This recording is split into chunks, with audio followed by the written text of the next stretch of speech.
வணக்கம். இன்னைக்கு ஒரு இனிப்பு குழிப்பணியாரம் நாளைக்கு செய்கிறதுக்காக இன்னைக்கு ஊற போட போகிறோம் அரிசி. அதுக்கு என்னென்ன வெந்தயம் அது எல்லாம் சேர்த்து ஊற போட போகிறோம். வாங்க எந்த அளவுகளோட ஊற போடணும்னு இங்கே பாருங்கள். நான் இதில் சமையல் அரிசி தான் எடுத்து வச்சுருக்கேன், சாப்பாட்டு அரிசி. அது இந்த உலக்கில் இந்த ஒரு உலக்கு நம்ம இட்லி அரிசி, இது ஒரு உலக்கு போட்டுறணும். இதை எந்த அளவு அளக்குறோமோ அதில் அதே அளவு 1.5 பங்கு நம்ம இட்லி அரிசி போடணும்.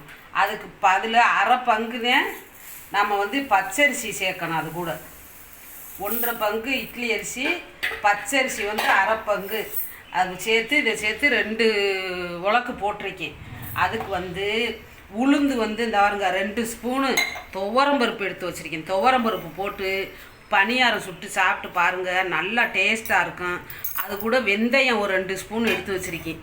இதையே சேர்த்து இதோட ஊற போட்டுறணும். உளுந்து நம்ம இந்த உலக்கில் 2 உலக்கு போட்டிருக்கான். அதுக்கு இந்த அளவு அரிசி 2 உலக்கு போட்டிருக்கான். 1.5 பங்கு இட்லி அரிசி, அரை பங்கு பச்சரிசி போட்டிருக்கான். அதில் உளுந்து இதில் 1/4 பங்கு தான் போடணும்.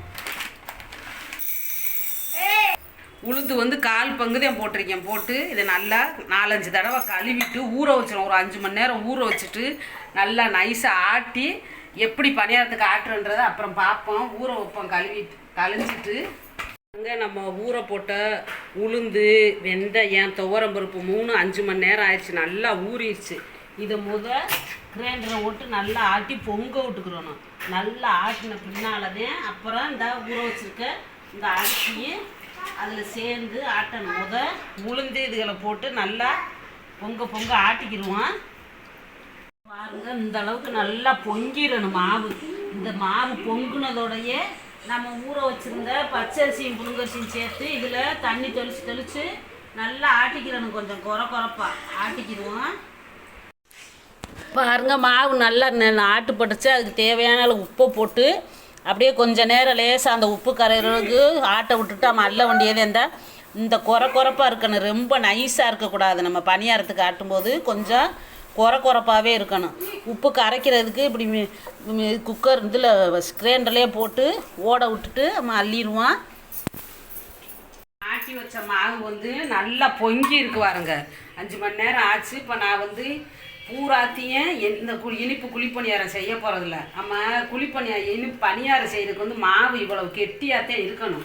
ஏன்னா நம்ம கருப்பட்டி பால் ஊற்றுறோம்ல, அதனால அந்த தண்ணியாக இருக்கிறதுக்கு இந்த கெட்டியாக இருக்க மாவுக்கும் கரெக்டாக இருக்குது. இப்போ நான் இதில் பாதி மாவை கார பணியாரமாக செய்கிறதுக்கு எடுத்து வச்சுட்டு மிச்ச மாவில் தான் நான் இனிப்பு பணியாரம் செய்ய போகிறேன்.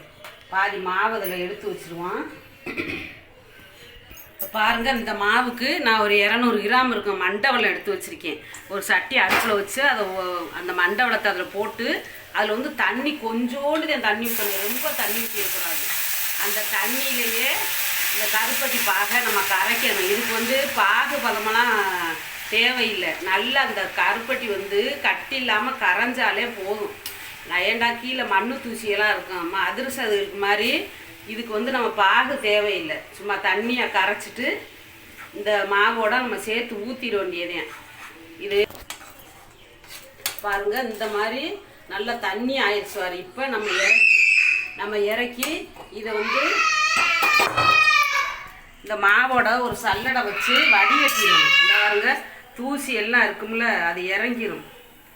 நல்லா வடிகட்டி இந்த மாவோட கலந்துக்கிடுவோம்.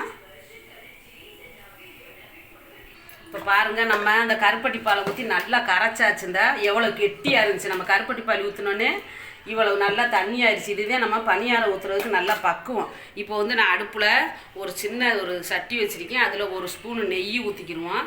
நெய் ஊற்றிட்டு இந்த பாருங்க, தேங்காய் துருவல் ஒரு கைப்பிடி எடுத்து வச்சுருக்கேன். அதையும் இதில் போட்டு நல்லா வதக்கி இந்த மாவோட கலந்துக்கிறோம். அப்போத்தான் நம்ம பணியாரம் சுடும்போது நல்லா டேஸ்ட்டாக இருக்கும், சாப்பிட்றதுக்கு ருசியாகவும் இருக்கும்.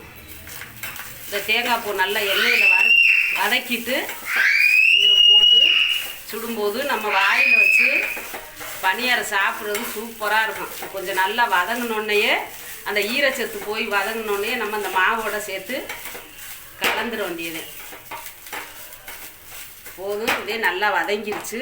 இந்த மாவோட கலந்துக்கிடுவோம். அந்த நெய் நம்ம அந்த தேங்காய் பூ வந்து நெய்யில் வறுத்து போடுறதுக்கும் அதுக்கும் நல்லா இருக்கும். நல்லா கலந்துக்கிடுவோம். போடுங்க பாருங்கள். அதுக்கு ஏலக்காய் சுக்கு நுணுக்கி வச்சுருக்கேன். அது இதில் சேர்த்துக்கிடுவோம். ஏலக்காய் சுக்கு போடும்போது நல்லா டேஸ்ட்டாக இருக்கும்.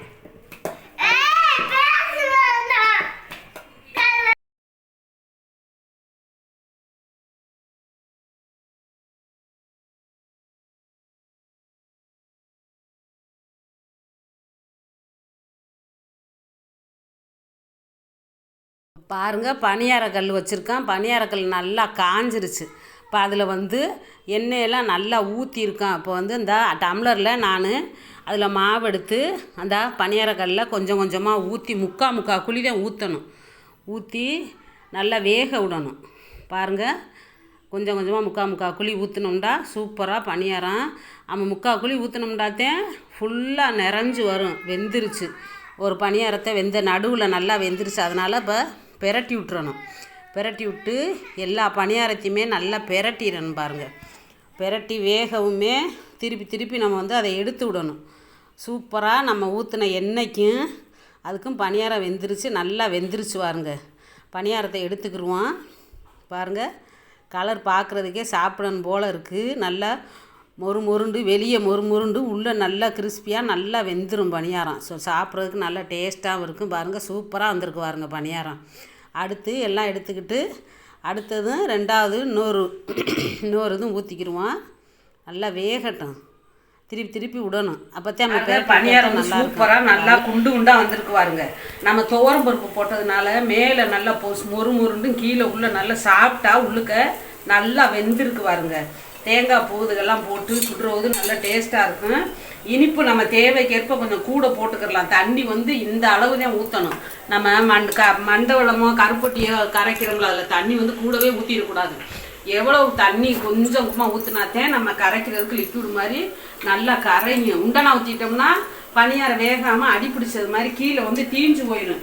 இந்த பக்குவத்தில் சுட்டாத்தேன் பனியாரம் பாரு கீழேயும் நல்லா வெந்து உள்ளுக்கையும் நல்லா சாஃப்டா இருக்குது. பாருங்கள், இந்த மாதிரி நீங்களும் இந்த அளவுகளோட நான் சொன்ன அளவுகளோட அரிசி மாவு குழி பணியாரம் செஞ்சு இனிப்பு பணியாரம் சாப்பிட்டு பாருங்கள். அதிலே நம்ம வந்து கார பணியாரமும் எல்லாமே வெங்காயம் பச்சை மிளகாய் எல்லாம் போட்டு தனியாக சுட்டு சாப்பிட்டுக்கலாம். எப்படி இருக்குன்றதை எங்கள் கமெண்ட்ஸில் சொல்லுங்கள். எங்கள் வீடியோ ஸ்கிப் பண்ணாமல் பாருங்கள். லைக் பண்ணுங்கள், ஷேர் பண்ணுங்கள், சப்ஸ்கிரைப் பண்ணுங்கள். நன்றி, வணக்கம்.